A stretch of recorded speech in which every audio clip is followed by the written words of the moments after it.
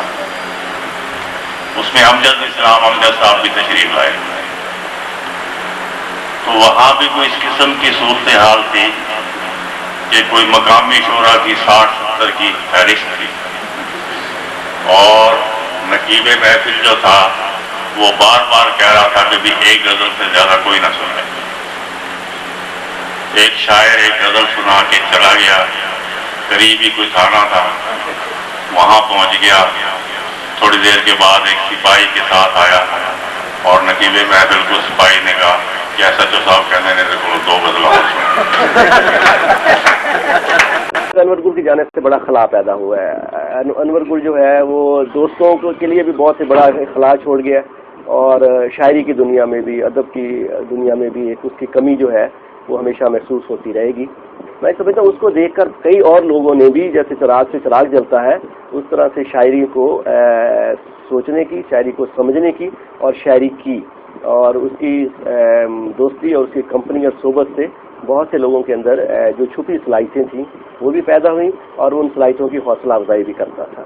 کمی تو ہمیں اپنی ذات میں ایک محسوس ہوتی ہے کہ ایک خاص قسم کی گفتگو ہوتی ہے, یا ایک خاص قسم کا معاملات کی شیئرنگ ہوتی ہے جو ہم کسی اور سے, کسی ایک آدمی کے جانے کے بعد کم از کم کسی اور سے وہ باتیں نہیں کر سکتے, وہ اپنے معاملات کو شیئر نہیں کر سکتے. اڑتا پھرتا ہے جو اخلاق پہ مٹی کی طرح, اڑتا پھرتا ہے جو اخلاق پہ مٹی کی طرح, اسے گرنا ہے تہے خاک پہ مٹی کی طرح. اڑتا پھرتا ہے جو اخلاق پہ مٹی کی طرح, اسے گرنا ہے تہے خاک پہ مٹی کی طرح, اور کھائے جاتا ہے میری ذات کو ہولے ہولے, کھائے جاتا ہے میری ذات کو ہولے ہولے, کوئی چمٹا میرے ادراک پہ مٹی کی طرح. کھائے جاتا ہے میری ذات کو ہولے ہولے, کوئی چمٹا میرے ادراک پہ مٹی کی طرح. اور اب تو سنتے ہیں کہ پوشاک محل ہے اس کا, اب تو سنتے ہیں کہ پوشاک محل ہے اس کا, جو کبھی تھا میری پوشاک پہ مٹی کی طرح, جو کبھی تھا. اب تو سنتے ہیں کہ پوشاک محل ہے اس کا, جو کبھی تھا میری پوشاک پہ مٹی کی طرح. اور وہ بنا ہوں جو مجھے اس نے بنایا, وہ بنا ہوں جو مجھے اس نے بنایا پر, میں کہ رہتا تھا کسی چاک پہ مٹی کی طرح.